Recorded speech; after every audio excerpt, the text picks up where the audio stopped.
तो हाजरीन, पेश है दास्ताने महात्मा गांधी। तो पुरानी बात है और ताजा उन्वानों से कहना है कि टकराए नहीं गर्दिश में, पैमानों से कहना है। अगर कांटे हो पहलू में, गुलों की आंख खुल जाए।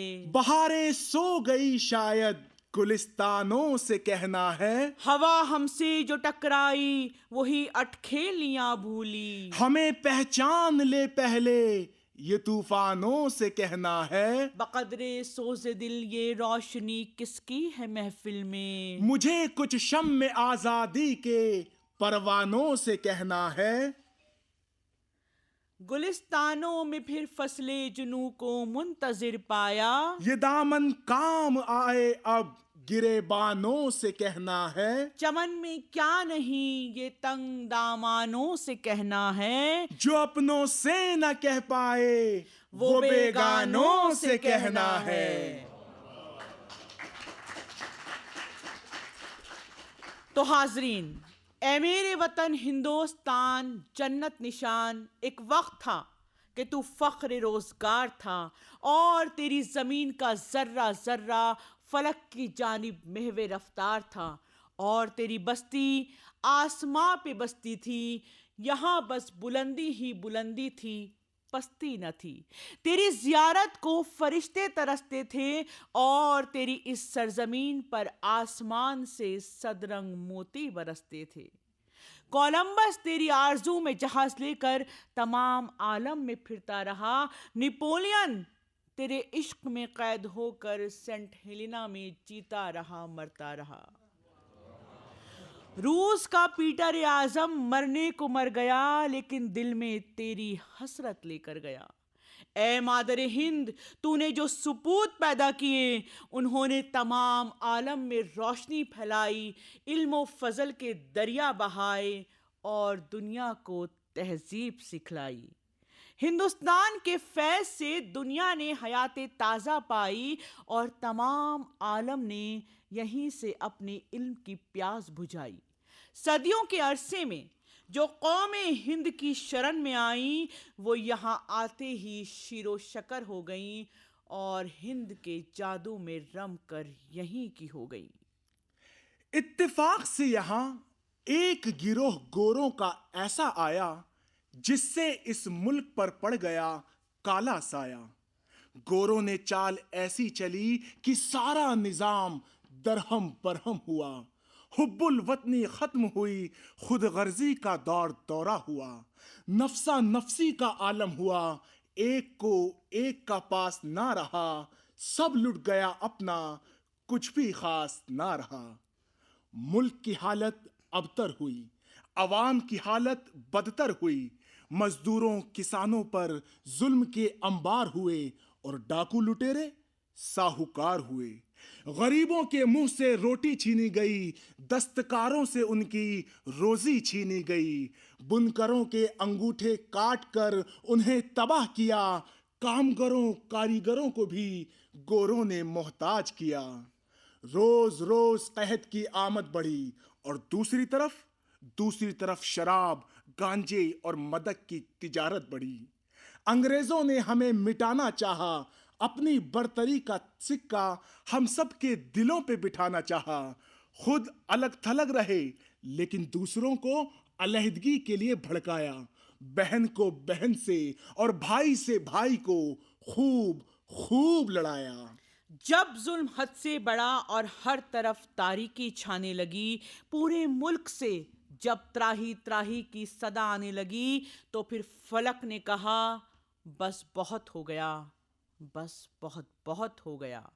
अब इस मुल्क का मसीहा आ ही जाना चाहिए और आसमानी सियासत पर उसको आकर छा ही जाना चाहिए। फिर खुदा ने आसमान से कहा, उठ उठ के अब बज़्म जहां का और ही अंदाज है। मशरिक़ व मगरिब में तेरे दौर का आगाज है। तो हाजरीन, मेरठ के काबिल शायर और लेखक लाला मुसद्दी लाल हिंदी अपनी किताब हिंद की बेदारी में फरमाते हैं कि मुल्क अमेरिका में एक नुजूमी यानी ज्योतिषी था। उसने सन 1846 में मुल्कों के उरूज व ज़वाल को लेकर एक पेशेन गोई की जो 100% दुरुस्त साबित हुई। अमेरिका की उस नजूमी ने कहा था कि मशरिक में एक ऐसा महापुरुष इंसान पैदा होगा जो दुनिया में सबसे ऊंचा, सबसे बुलंद मर्तबा होगा, जो दुनिया को रास्ता नया दिखलाएगा, रास्ता जैसा गौतम बुद्ध ने भारत को दिखाया था, जैसा सुकरात ने यूनान को सुझाया था। उसके आने से दुनिया में इनकलाब आएगा और दौरे दौरा अमन शांति का छाता चला जाएगा, छाता चला जाएगा। वो तन्हा जानिबे मंजिल चलेगा, लोग पीछे आएंगे, आते ही जाएंगे। उसके चाहने वालों की तादाद रेत के जर्रों की मानिंद अनगिनत बेशुमार होगी और उसके पयामे मोहब्बत में सैले दरिया सी धार होगी, जिसके बहाव में दुनिया बहती बहती चली जाएगी, बढ़ती चली जाएगी। उस शख्स के पयाम से हर शख्स शाद होगा और उसी की कोशिशों से उसका मुल्क एक दिन आजाद होगा। तो भगवान कृष्ण ने गीता में जो वादा किया था, गौतम बुद्ध के ठीक 2500 साल बाद वो वादा पूरी तरह पूरा हुआ। 2 अक्टूबर 1869 को पोरबंदर में एक चांद चमका, जब दौरे जदीद का पेशवा करमचंद उत्तम चंद गांधी के घर पैदा हुआ। जब महात्मा गांधी इस जहान में वारिद हुए तो समुद्रों ने अपनी लहरों से साहिलों के कदम चूमे, आसमान का एक एक तारा रोशनी से चमक उठा, बादे सबा ऐसी चली कि पत्ता पत्ता थिरक उठा, ऊंचे ऊंचे दरख्त झूमे, आबशारों ने गीत गाए, जंगल में फिर मंगल हुआ, बेमौसम यूं अचानक सावन बरसा कि सूखा गुजरात बस गोकुल हुआ, धरती से यूं हुन बरसा कि मुफलिस खुशहाल हुए, खेतों ने सोना यूं उगला कि किसान मजदूर सब माला माल हुए, फिर सब ने मिलकर झूम झूम कर फरते मुसर्रत से हम आहंग होकर गीत गाया, आया वतन का शैदा भारत के भाग जागे, पूरी हुई तमन्ना भारत के भाग जागे, गुजरात तुझको भाया भारत में फिर तू आया, धन धन तुझे कन्हैया भारत के भाग जागे, हम नींद में थे गाफिल तूने हमें जगाया, और रास्ता दिखाया भारत के भाग जागे, होकर रहेंगी पूरी हम सब की आरज़ुएं, गांधी हुआ है पैदा भारत के भाग जागे। तो दास्ताने आलिशान महात्मा गांधी की कुछ इस तरह बयान की जाती है कि पोरबंदर की रियासत में जहां मोहनदास करमचंद गांधी पैदा हुए, उनके वालिदे माजिद करमचंद उत्तम चंद गांधी रियासत के दीवान थे। लेकिन मोहनदास की पैदाइश के बाद हालात कुछ ऐसे बदल गए कि उनके वालिद किसी बात पर नाराज होकर राजकोट में बस गए। एक दिन वो बीमार पड़े। मोहनदास ने बाप की बहुत सेवा की, लेकिन होनी कौन टाल सकता था। उनके वालिद हो गए जन्नती। मोहनदास की वालिदा श्रीमती पुतलीबाई थी बहुत दयावान और धर्म कर्म वाली। उनके अंदर कूट कूट कर भरी थी धर्म की गहरी आस्था। वो वैष्णव थी, लेकिन जैन धर्म में भी उन्हें विश्वास था। वो हर समय गीता और रामायण के मुताले में डूबी रहती और अपने बेटे से धर्मात्माओं की कहानियां कहती रहती। बचपन से ही मोहनदास की माताजी ने उन्हें भगत प्रहलाद का किस्सा सुनाया था और राम और कृष्ण जैसे अवतारों के जीवन से मुतारिफ कराया था। मोहनदास को बचपन से ही अपने ऊपर बहुत विश्वास था। उनके अंदर जिद बहुत थी और एक अजब सा एतमाद था। वो जो काम सोच लेते उसे करके दिखाते थे और अगर एक बार इरादा कर लेते तो किसी को भी खातिर में ना लाते थे। तो एक दिन मोहनदास ने शोशा छोड़ा कि वो इंग्लिस्तान जाएंगे और वहां से बड़े बैरिस्टर बनकर वापस आएंगे। घर में ये बात सुनकर एक सन्नाटा सा छा गया और उनकी माताजी को तो बस गश ही आ गया। लेकिन बेटा जिद्दी था, ये बात थी सबको पता। वहीं पास में एक जैन साधु भी रहता था। माता ने कहा साधु से कि वो मोहन को समझाएं, कुछ नसीहत भी करें और करें कोई उपाय। साधु ने कहा ये बालक उड़ता पंछी है, इसकी परवाज न रोको, जो भी ये करना चाहता है इसे करने दो। माता ने कहा मजबूर होकर इससे लीजिए ये कसम, ये गोश्त कभी नहीं खाएगा और ना ही कभी किसी अंग्रेज मेम को मुंह लगाएगा। तो इस तरह मोहनदास सन 1888 में इंग्लिस्तान वारिद हुए। वहां वो 3 साल तक रहे और खूब फूले फले। पहले पहल वो जेंटलमैन थे और नाच गाना भी उन्होंने सीखा था। लेकिन फिर दिल कुछ ऐसा बदला कि पढ़ने लगे रामायण और गीता। फिर उन्होंने सच को ढूंढा, इंजील से और कुरान से इल्म की दौलत समेटी हर भले इंसान से। इंग्लिस्तान में वो चर्च भी गए और वहीं वो दादा भाई नौरोजी से भी मिले। तो कानून की तालीम पूरी करके ये नौजवान बैरिस्टर वतन वापस आया और बैरिस्ट्री के काम में काफी नाम कमाया। तभी मोहनदास को दादा अब्दुल्ला जैसे बड़े बिजनेसमैन का एक खत आया। लिखा था, मोहनदास तुम अफ्रीका आ जाओ, मुझे जरूरत है तुम्हारी, फौरन चले आओ। मोहनदास ने सोचा ना था कि वो साउथ अफ्रीका ऐसे जाएंगे कि अगले 20 साल तक बस वहीं के हो जाएंगे। मोहनदास को अफ्रीका में खासी कामयाबी भी मिली, लेकिन वहां अंग्रेज के बातिल निजाम की परवरदा हर खराबी भी दिखी। उन्होंने देखा कि अंग्रेज मकामी लोगों को इंसान ही नहीं समझते थे और हिंदुस्तानियों की तरफ तो मुड़कर भी नहीं देखते थे। जुल्म ज्यादती और ना इंसाफी का हर तरफ दौर दौरा था। वहशी गोरों ने इंसानियत को कहीं का ना छोड़ा था। यहाँ तक कि हिंदुओं और मुसलमानों की शादी भी वहाँ मानी ना जाती थी। ना शौहर था कोई, ना कोई किसी की पत्नी मानी जाती थी। मोहनदास को वहाँ जुल्मों सितम का सामना करना पड़ा, पर मुकाबले के लिए सत्याग्रह का रास्ता मोहनदास ने चुना। तो दुनिया ने मुआजिजा ऐसा कभी ना देखा था। सो नतीजा ये हुआ कि अपने गांधी धीरे धीरे महात्मा वहीं बनने लगे। उन्होंने आश्रम भी खोले अपने पैरुओं के वास्ते।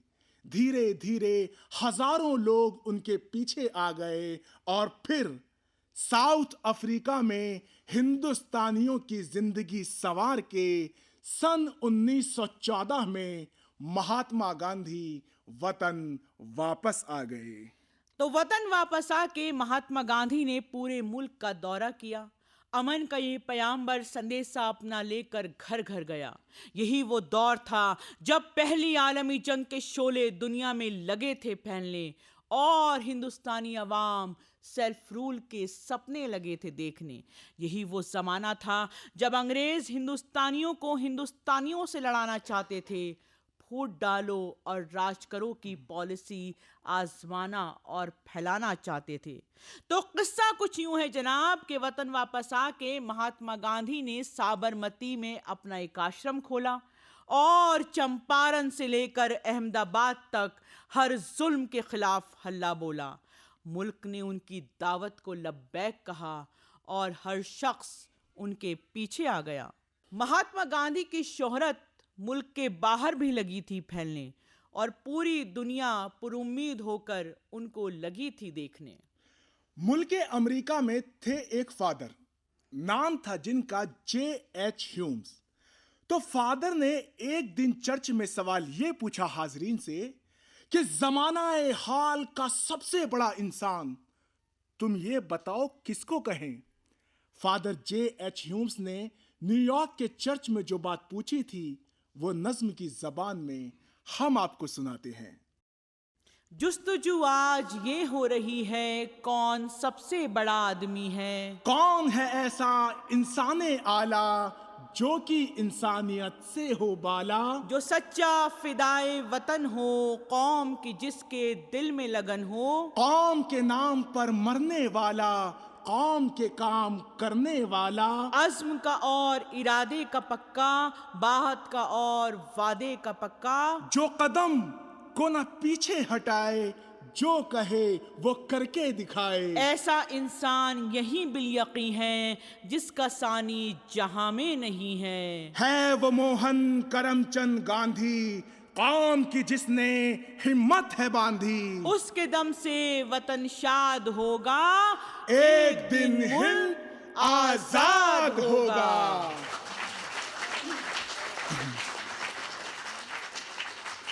तो कम्युनिटी चर्च न्यूयॉर्क के फादर J.H. ह्यूम्स ने उस दिन चर्च में कहा कि पूरी दुनिया में बस एक गांधी है जिसको है पता कि दुनिया को आज किस सिमत जाना चाहिए और किस तरह का मुस्तकबिल हमको बनाना चाहिए।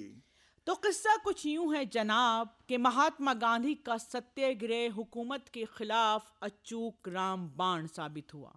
महात्मा गांधी ने 5 नवंबर 1919 को यंग इंडिया में लिखा कि माजी को भूल जाओ और मुस्तकबिल को इख्तियार करो।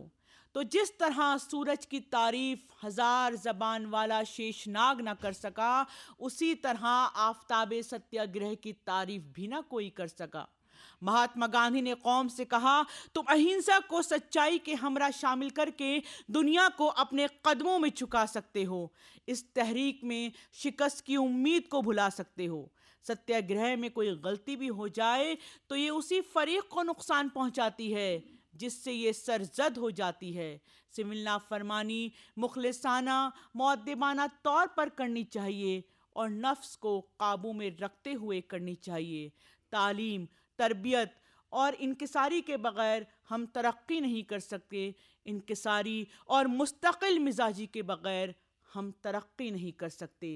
जलियांवाले बाग का किस्सा भला कौन है भूल सकता। 13 अप्रैल 1919 का दिन वो यौम सियाह है जिसने अमृतसर को बनाया एक ज़ियारत गाह है। उसी जगह जहां हिंदू, मुसलमानों, सिखों ने मिलकर एक साथ जामे शहादत नोश किया था और मुल्क ने बेगुनाह मासूमों के खून से स्वराज की बुनियाद का एक नमूना पेश किया था। तो जनाब, ये महात्मा गांधी के सत्याग्रह का असर था जिसने इतने बड़े हादसे के बाद तशद्दुद की लहर को दबाया था और हिंदुस्तान के तूलो अर्ज को लड़ने मरने से बचाया था। गांधी जी के इस नए तरीके ने दुनिया को चौंका दिया। खास तौर से वो लोग जो अंग्रेजों की नौकरी में थे, उनको दहला दिया। अकबर इलाहाबादी उस जमाने में अंग्रेजी हुकूमत में मजिस्ट्रेट थे। उन्होंने घबरा कर फिर ये लिखा, कूचे सर्विसे इंग्लिश में रहे हम साकिन, जाहोजर ही की तमन्ना में कटे जीस्त के दिन। वाज़े गांधी से बदल सकते हैं क्यों कर बातिन, आखिरी वक्त में क्या खाक मुसलमान होंगे, उम्र तो सारी कटी इश्क बुता में मोमिन। ये सारी बातें तो होती रहेंगी। अब चलिए कुछ बातें ऐसी भी हो जाएं जिससे बापू की जिंदगी के अनदेखे पहलू हम सबको दिख जाएं। तो एक बार की बात है कि अपने बापू एक जेल में कैद के दिन बिता रहे थे और अजीब बात यह थी कि इस जेल में अंग्रेजों के हिमायती बंद हिंदुस्तानी मच्छर भी उनको सता रहे थे। भाई बड़े अजीब जालिम मच्छर थे जो दिन रात बापू को काटते थे, लेकिन अहिंसा के पथ पर चलने वाले बापू उनको नहीं मारते थे। आखिरकार जो नहीं होना था वो ही माजरा हो गया, यानी अपने बापू को मलेरिया हो गया। जैसे जैसे उनका बुखार बढ़ता गया, अंग्रेजी इलाज के लिए उनका इनकार भी बढ़ता गया। तो आखिरकार एक दिन जाने माने डॉक्टर B.C. रॉय बापू को देखने जेल में आए, लेकिन इलाज के लिए देर तक बापू को समझा ना पाए। जब बापू ने बीसी रॉय की बात नहीं मानी तो बीसी रॉय ने उन्हें लाजवाब करने की ठानी। कहने लगे बीसी रॉय कि हम आपका इलाज करने नहीं है आए, आपको बचाकर हमें 300 मिलियन हिंदुस्तानियों को बचाना है। आपका इलाज उनके इलाज का दरअसल एक बहाना है। अगर आप किसी तरह इस बीमारी से बच जाएंगे तो 300 मिलियन अपने देशवासी बच जाएंगे। बापू ये सुनकर मुस्कुराए और कहने लगे, तुम जीते मैं हारा। बात में तुम्हारी दम है। तुम्हें वकील बनना था, तुम डॉक्टर कैसे बन गए? डॉक्टर रॉय भी कम नहीं थे। दवा की खुराक पिलाते हुए कहने लगे कि महात्मा जी, अगर मैं वकील बन जाता तो बड़ा जुल्म हो जाता, क्योंकि फिर बापू की सेवा कैसे कर पाता। बापू ने कहा, बीसी रॉय, तुम्हारा ये कमाल का जुमला बताता है कि डॉक्टरी से कहीं ज्यादा तुम्हें कानूनी दांव पेच आता है।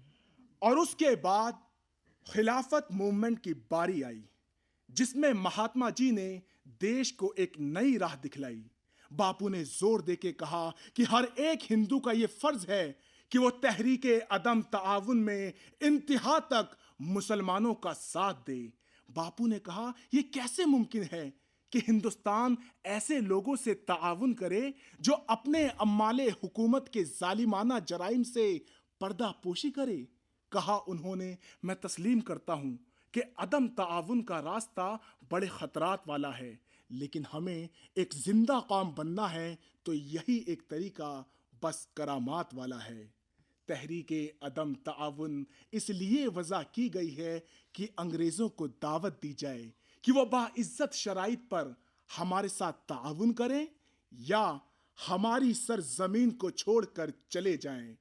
बकौल महात्मा जी, जीसस क्राइस्ट ने कभी गुनहगारों के साथ काम करने से इनकार नहीं किया था, बल्कि मोहब्बत आमेज ताउन करके उनको बुराई से अलहदा किया था। उर्दू के नामवर शायर मुंशी त्रिलोक चंद महरूम ने लिखा, सलामत तेरी कश्ती को खुदा ले जाए साहिल तक, तेरी कोशिश में शामिल है गरीबों की दुआ गांधी। अपने बापू अकेले ही चले थे जानिबे मंजिल, मगर लोग साथ आते गए और कारवां बनता गया। जैसे जैसे बापू का काम आगे बढ़ता गया, उनके इर्द गिर्द लोगों का जम्मे गफीर भी बढ़ता गया। बापू ने देश से कहा, हिंदुस्तान तशद्दुद के जरिए अपना खोया हुआ हिस्सा कभी हासिल नहीं कर सकता। जिस तरह भगवत गीता तारीकी और रोशनी के दरमियान अदम ताउन का है पैगाम, उसी तरह से इस्तक़लाल से मुतवातिर काम करने की काबिलियत पैदा करना ही स्वराज है, और यही योग है। शैतान की तरकीब यह है कि वो नेकी का धोखा देकर बुराई फैलाता है और बेगुनाह मासूम लोगों को अपने दामे फरेब में फंसाता है। फिर इस तहरीक में वो दिन भी आया जब महात्मा जी का हाथ हाथ में लेकर मौलाना आजाद ने फरमाया, भाइयों, तहरीक खिलाफत अब एक मंजिल पर पहुंच गई है। खिताबात वापस करके जिसका संगे बुनियाद रखा जाएगा। हम अंग्रेजों का साथ अब कभी ना देंगे और आइंदा इस बात को हमेशा याद रखा जाएगा। और जो लोग सरकारी नौकरियों में हैं वो नौकरियां छोड़ देंगे, ओहदे वाले अपनी अपनी कुर्सियां छोड़ देंगे और तालिबे इल्म सारे यूनिवर्सिटियां छोड़ देंगे। बापू ने कहा, यह जरूरी है कि वकील लोग प्रैक्टिस छोड़ दें।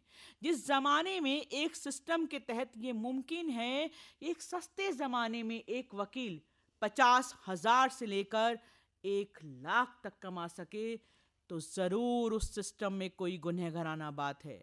बापू ने कहा, जिन वकीलों ने अब तक प्रैक्टिस तक नहीं की है वो कांग्रेस में कोई ओहदा नहीं हासिल कर सकते। अंग्रेज सोच भी नहीं सकते थे कि उनके आगे कोई ऐसा सीना सिपर होगा। इस बात का एतराफ अकबर इलाहाबादी ने यूं किया, आगे तुम्हारे रंग किसी का नहीं जमा, आगे तुम्हारे रंग किसी का नहीं जमा, जय हो तुम्हारी ऐ मेरे गांधी महात्मा।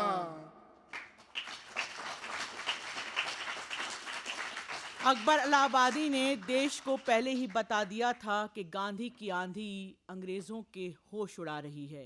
नहीं हरगिज मुनासिब पेशबीनी दौरे गांधी में। जो चलता है वो आंखें बंद कर लेता है आंधी में। मगर बापू ने ये सारी शायराना बातें अनसुनी करते हुए चरखा चलाया और कहा, अपने पैरों पर खड़े हो जाओ और अपनी जरूरत का सामान भाइयों खुद ही बनाओ।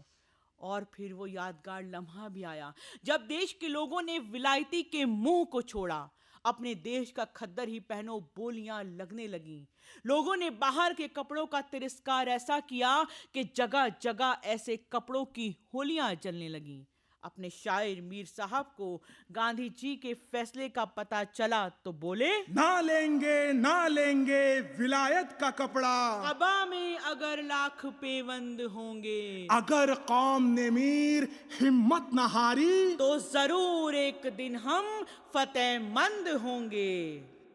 लीजिए सुनिए मीर साहब की इस बात पर बाकी शायरों ने क्या क्या कहा और देखते देखते कवियों लेखकों ने ये पैगाम कैसे गा गा कर देश भर में फैला दिया।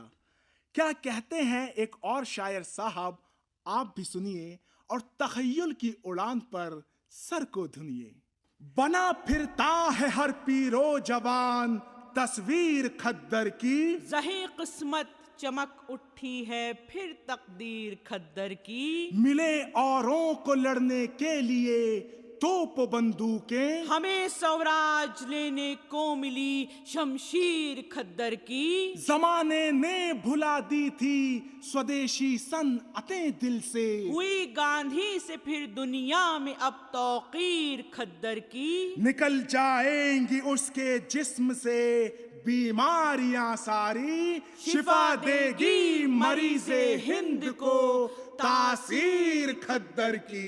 महात्मा गांधी ने अफ्रीका से आकर जब पूरे मुल्क का दौरा किया था तो एक और तकलीफ दे बात का एहसास भी उनको हुआ था, और वो ये कि पूरा समाज और देश का हर इलाका जात पात की गहरी लकीरों में बटा हुआ था। और ये सब जुल्म देखकर महात्मा गांधी का नाजुक दिल दर्द और तकलीफ से तड़प उठा था। बापू ने कहा था कि ब्राह्मण लोग गैर ब्राह्मण के साथ वैसा ही सलूक करते हैं जैसा कि अंग्रेज हिंदुस्तानियों के साथ करते हैं। हमने दलित कौमों को पामाल किया और बिलाखिर खुद पामाल हो गए हैं। ये हमारी नफरतों का समर है कि हमारे ही भाई हमारी वजह से आज बदहाल हो गए हैं। बापू ने कहा कि जो शख्स हिंदू धर्म में पैदा हुआ उसे दलित समझना पाप है, उसे अलग समझना पाप है। हिंदू धर्म जो वर्ण आश्रम का जिम्मेदार है वो इस बात का भी जिम्मेदार है कि तमाम हिंदुओं के बीच मसावात की तालीम दे, तमाम जानदारों के दरमियान उखुव्वत की तालीम दे और तमाम इंसानों के दरमियान मोहब्बत की तालीम दे। तो हाजरीन, हम बापू की ज़िंदगी के सफ़े यूं ही पलटते जाएंगे और हमारी बातों से सागरे में उल्फत के छलकते जाएंगे। अब आइए कुछ बातें ऐसी भी हो जाएं कि अपने बापू कैसी प्यारी प्यारी बातें करते थे और सारी दुनिया के लोग कैसे उन बातों पर सर को धुनते थे। तो हुआ यूं कि एक बहुत बड़े सेठ जो करोड़ों कमाते थे बापू से मिलने अक्सर खींचे चले आते थे। उन्हें बापू से एक अनोखा मोह था, लेकिन दिल में रुपए पैसे का भी बेहद लोभ था। तो एक दिन जज्बात की शिद्दत से आंसू सेठ के बहने लगे।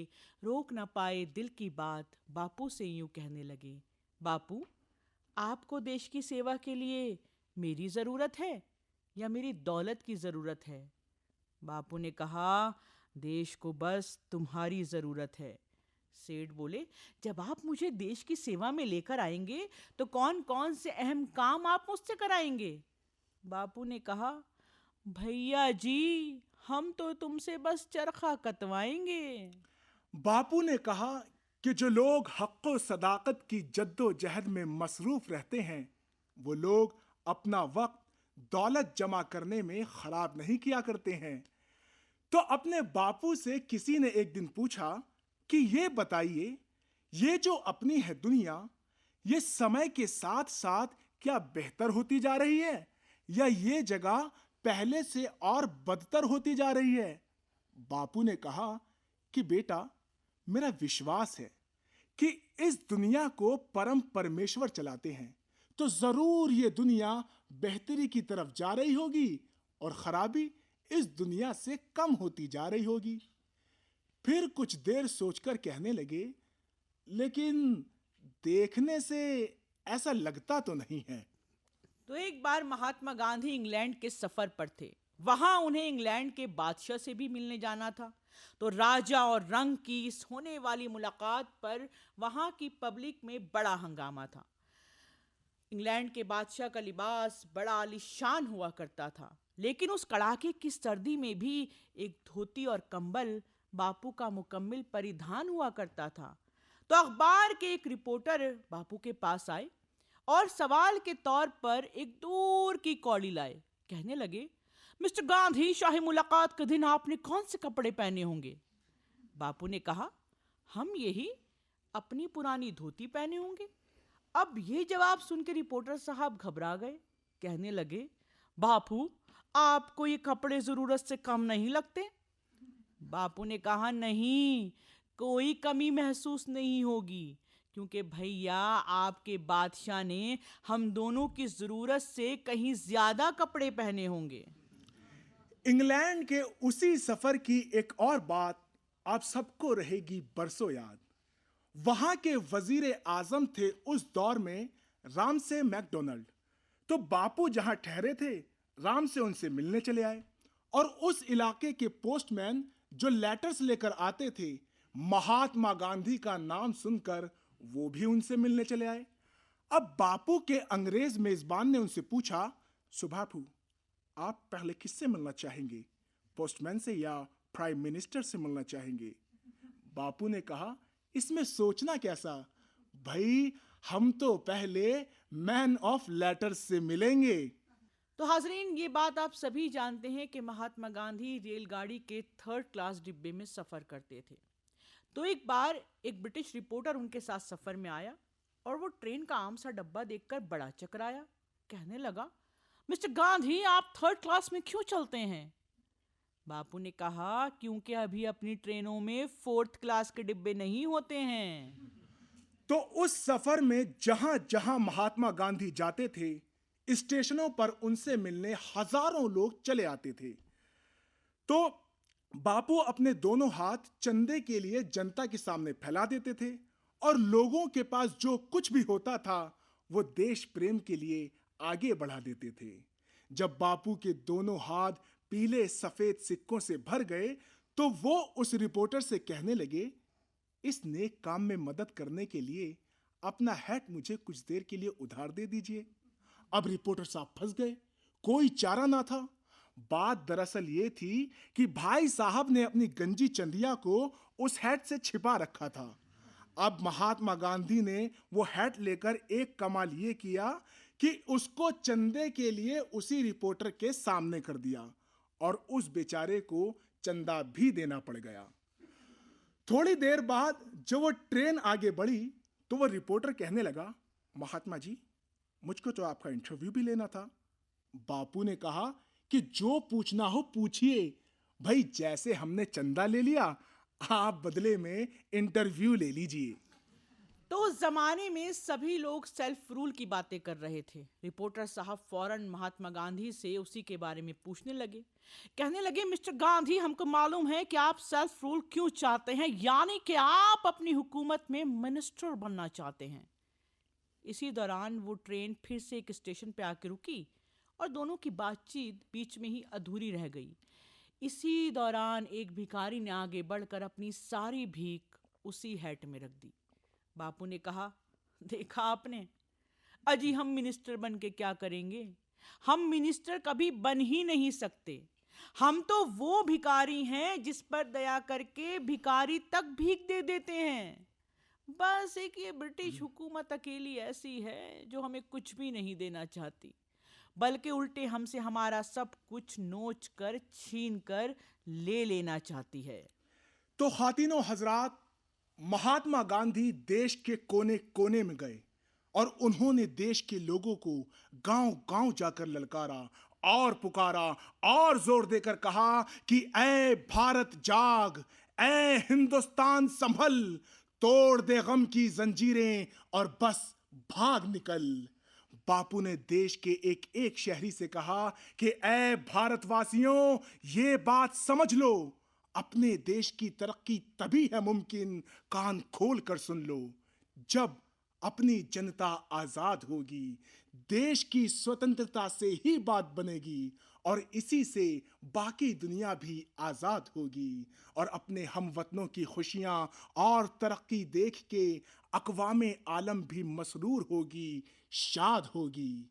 यानी दुनिया की तरक्की की कुंजी भारत की खुशहाली और तरक्की में है। तो एक बार बापू भोपाल में थे। वहां नवाब पटौदी उनसे मिलने आए। दोनों आपस में मिलकर बहुत खुश हुए और खूब हंसे बोले। नवाब पटौदी बापू से कहने लगे, भाई हम तो आपको क्रिकेट की दावत देने आए थे। बापू ने कहा, लेकिन मैच के बाद हम भी आपको पॉलिटिक्स के मैच की दावत देंगे। क्रिकेट में आप हमें हरा देंगे, पॉलिटिक्स में हम आपको हरा देंगे। अब नवाब साहब ये जवाब सुनकर सोचने लगे कि अब कहें तो क्या कहें। बापू उन्हें सोचता देखकर हंसने लगे। कहने लगे, लगता है आपको पॉलिटिक्स में सचमुच डाउट है और हम तो पहली ही बॉल पर आउट हैं। फिर एक दिन बापू ने दांडी यात्रा का ऐलान कर दिया, लेकिन इस यात्रा को लेकर दिलों में शक के बादल छाए हुए थे। यहां तक कि कांग्रेस के बड़े लीडर भी घबराए हुए थे। नमक बनाने का गांधी जी का मंसूबा बहुत सादा था, लेकिन यह कदम हैरत अंगेज भी था। नमक मुल्क के लिए बड़ी अलामत था, चूंकि नमक इंसान के खाने का बुनियादी हिस्सा था। लिहाजा नमक टैक्स के मसले को उठाकर बापू ने अंग्रेजी हुकूमत की बेरहमी को उजागर कर दिया। उन्होंने दिखाया कि हुकूमत बेरहम है, हुकूमत जुल्म की अलामत है। इससे ज्यादा जुल्म और क्या हो सकता था कि हर शख्स नमक आसानी से बना सकता था, लेकिन अंग्रेज कानून कहता था कि नमक कोई हिंदुस्तानी नहीं बना सकता। इस मसले ने जात, रियासत, नस्ल और जबान की तमाम हदों को तोड़कर आवाम को यकजा कर दिया था। अहिंसा और सिविल नाफरमानी तहरीक की कामयाबी का सबसे बड़ा सबूत दांडी यात्रा थी, जो महात्मा गांधी की बड़ी कामरानियों में आती है। मीरा बहन बताती थी कि 11 और 12 मार्च सन 1930 की दरमियानी रात पूरा साबरमती आश्रम जागा हुआ था। पूरा गांव एक जगह जमा था और जानता था कि नमक बनाने के लिए दांडी मार्च के शुरू होते ही महात्मा गांधी को हर हाल में गिरफ्तार कर लिया जाएगा। और जब पूरा आश्रम जागा था, पूरा इलाका बेचैनी में डूबा हुआ था, तब सिर्फ एक इंसान वह गहरी नींद में सोया हुआ था, और वो महात्मा गांधी थे। उन्होंने कहा कि कल क्या होना है इसकी फिक्र क्यों की जाए, अब मुझे सोने दो, और वो सो गए। बापू के पास सच्चाई और जहनी सुकून का एक अजीम नुस्खा था, जो उन्हें मुश्किल हालात में भी साबित कदम रहने की ताकत देता था। फिर सुबह हुई तो वो अजीब सुबह थी। गांधी जी तेजी से चल रहे थे। भीड़ के चलने से धूल के बादल उड़ रहे थे। 3 फिल्मसाज लोग भी अपने कैमरों के साथ बापू के ताक़ुब में थे। पांव छूने वाले श्रद्धालुओं से बचने के लिए बापू ने अपनी रफ्तार मजीद तेज कर दी।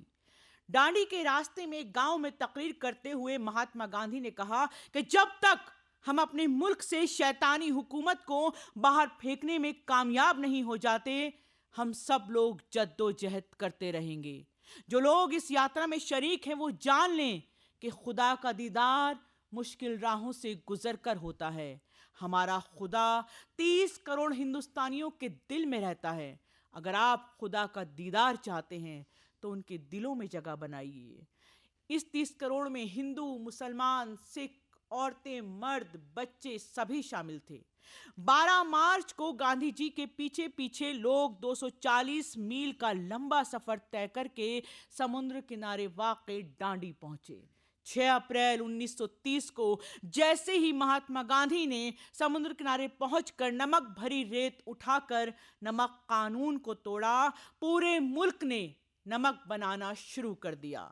आजादी के जोश को जोश मलिहाबादी ने कुछ यूं जबान दी है। क्यों हिंद का जिंदा कांप रहा है, गूंज रही हैं तकबीरें। उकताए हैं शायद कुछ कैदी और तोड़ रहे हैं जंजीरें। भूखों की नजर में बिजली है, तोपों के दहाने ठंडे हैं। तकदीर के लब को जुम्बिश है, दम तोड़ रही हैं तदबीरें। क्या उनको खबर थी सीनों से जो खून चुराया करते थे। एक रोज इसी बेरंगी से झलकेंगी हजारों तस्वीरें। संभलों के वो जिंदा गूंज उठा, झपटों के वो कैदी छूट गए। उठों की वो बैठी दीवारें, दौड़ों की वो टूटी जंजीरें।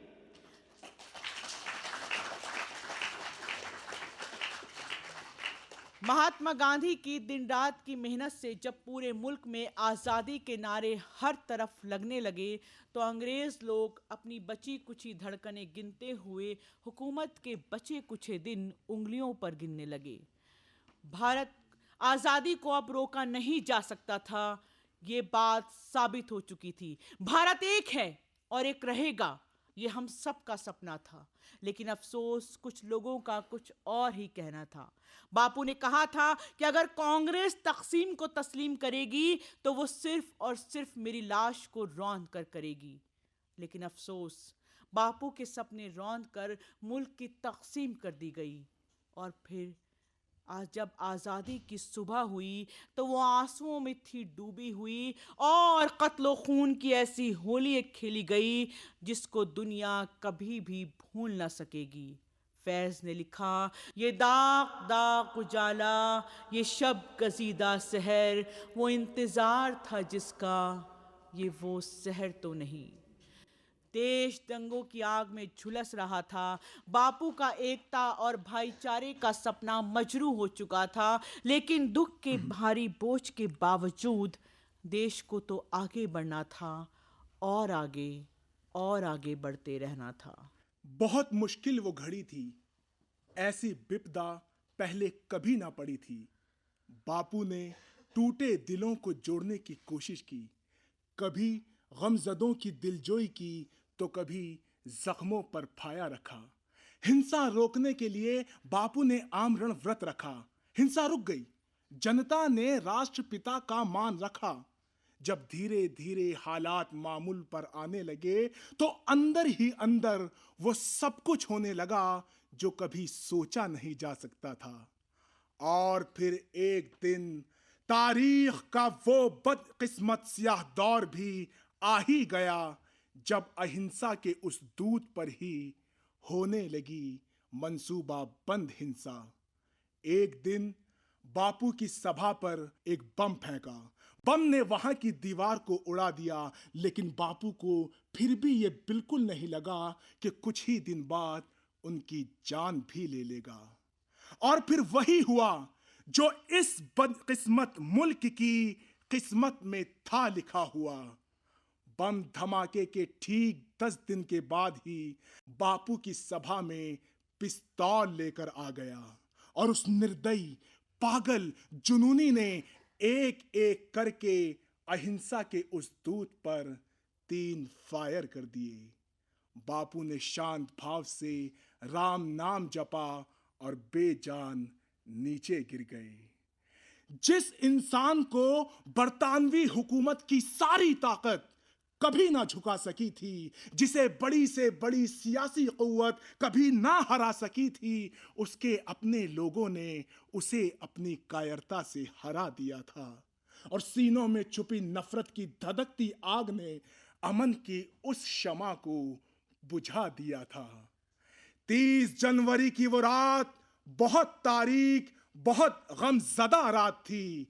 इब्ने सफ़ी, जो अपने नॉवेलों के लिए जाने जाते थे, महात्मा गांधी की शहादत पर अपने अंदर के शायर को रोक ना सकी।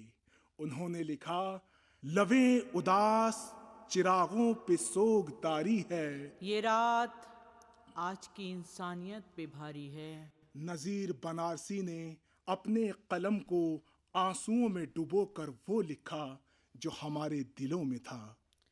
तेरे मातम में शामिल हैं ज़मीनो आसमां वाले, अहिंसा के पुजारी सोग में हैं दो जहां वाले, निशां हैं गोलियों के या खिले हैं फूल सीने पर। निशां गोली के सीने पर हैं गोली के निशां वाले। मेरे गांधी जमी वालों ने तेरी कदर जब कम की, उठाकर तुझको ले गए जमी से आसमां वाले। पहुंचता धूम से मंजिल पे अपना कारवां अब तक, अगर दुश्मन न होते कारवां के कारवां वाले, अगर दुश्मन न होते कारवां के कारवां वाले, अगर दुश्मन न होते कारवां के कारवां वाले।